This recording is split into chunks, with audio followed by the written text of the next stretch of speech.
Namaskaram, Sadhguru. So I have a childhood friend. She grew up in a very uneasy family environment because her parents had a very strained relationship, due to which she grew up amongst constant fights with lack of love.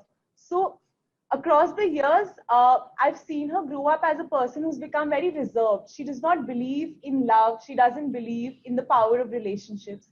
So how can we sort of not let such toxic relationships impact us so negatively in life? See, everybody is finding a certain excuse for their own miseries.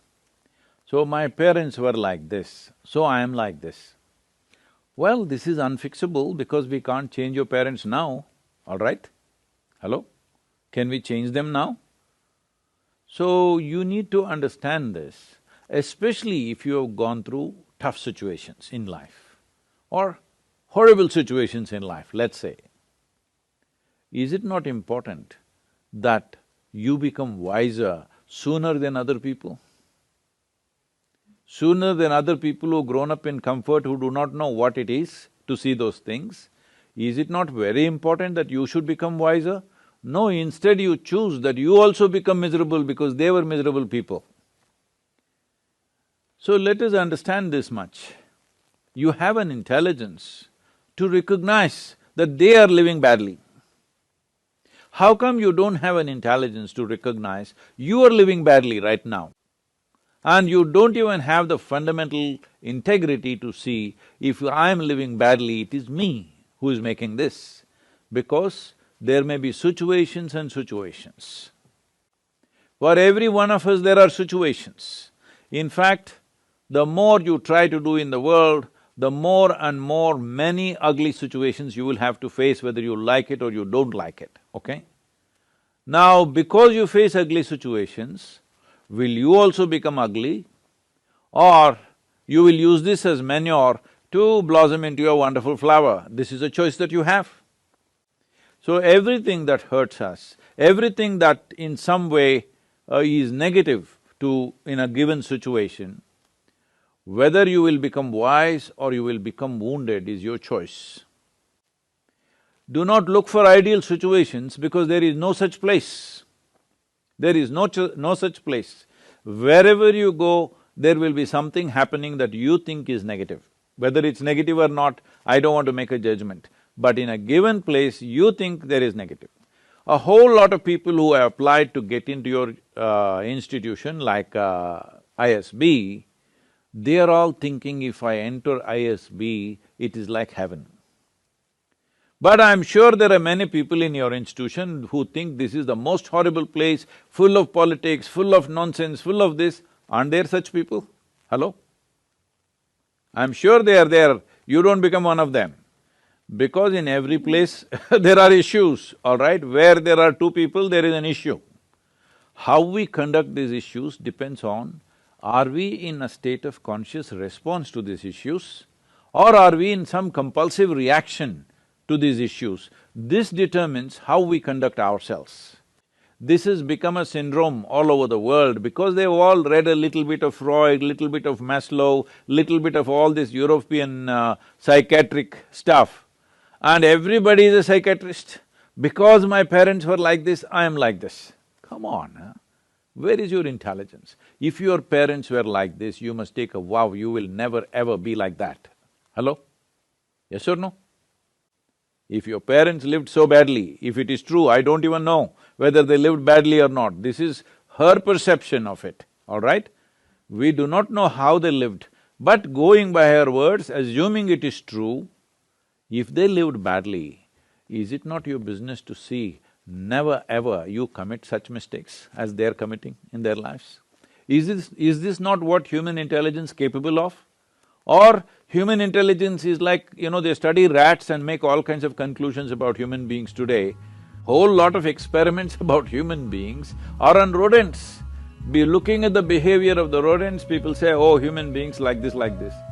Is it not a sad story being the most evolved creature on this planet.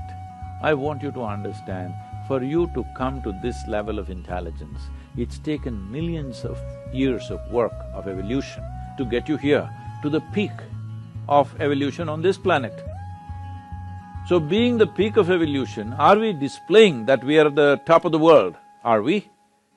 No, we want to sit on somebody else's head and think top of the world. No, we are already top of the world as human beings, isn't it so? But look at the way we are behaving, all the time complaining about something or the other. Let us understand this. What the world throws at us is not necessarily your choice. But what you make out of it is entirely your choice. Yes? What you make out of it is entirely your choice. Your experience of life, this much you must come to every one of you young people, if you want your potential to open up in the world, one important thing that you must fix in your life is your experience of life, either peacefulness or agitation, either joy or misery, blissfulness or suffering, whatever it is, your experience is entirely made by you. Other people are doing what they want, their drama they're conducting. It is your reaction to that which is causing these experiences to you. Right now, if I abuse you, I won't, I'm just telling you, Mrudu. Suppose I abuse you, the abuse is in my mouth. It is not a bullet, it doesn't come and hit you, but it's your reaction which causes the suffering, isn't it?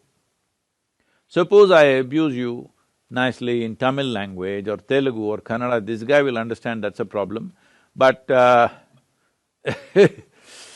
if I abuse you in a language that you don't understand, with a smile on my face, you will think I'm saying sweet things to you, isn't it? And you'll respond nicely to me. So I'm telling you, your experience of what is happening with you right now is 100% determined by you. Human experience happens from within, not from outside. Outside influences are there. How far we allow them to affect us, unless they're physical situations. You're in a war zone, somebody is shooting at you, that's a different matter, all right? That needs to be dealt with in a different way. Even there, a conscious response will give you better chance of survival than wild reactions. So, the privilege of being human being is this, that we have an intelligence to determine what should be our experience of life. Other creatures are in a natural, instinctive, compulsive reaction. We are supposed to be above that. But most human beings are trying to disprove this, and they are also in a compulsive state of reaction. And above all, parents. Well, they are living the way they know best, isn't it? If they knew any better, they would have done better. They're doing their best. Well, they gave birth to you, which is a phenomenal thing. Maybe not willingly, but they gave birth to you one way or the other, and they gave you enough food and education and nonsense, whatever you needed, and brought you up to this level. Now don't keep on looking at the rear view mirror forever. They brought you up, you've grown up into an adult, you survived, all right? Many children die early on, parents not being able to provide. A whole lot of millions of children die in the world because parents are not able to provide for the children that they give birth to. They brought you up, you've grown up, you are in the rear view mirror. Please, leave the rear view mirror and look ahead, because you can't fix your past. There is no way you can fix an yesterday, but you can create a tomorrow. Let's make that happen.